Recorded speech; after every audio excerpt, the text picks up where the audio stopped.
For today's video, magluluto tayo ng adobong kangkong.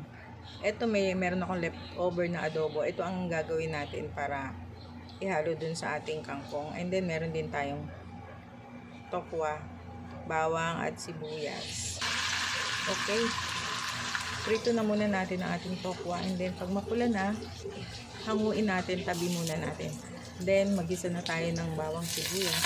Lagay na natin yung ating adobo.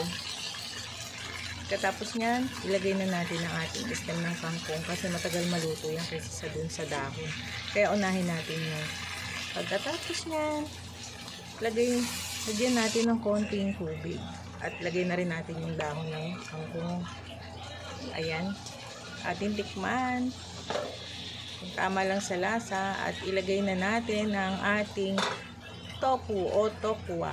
Ayan. Luto na ang ating adobong kangkong.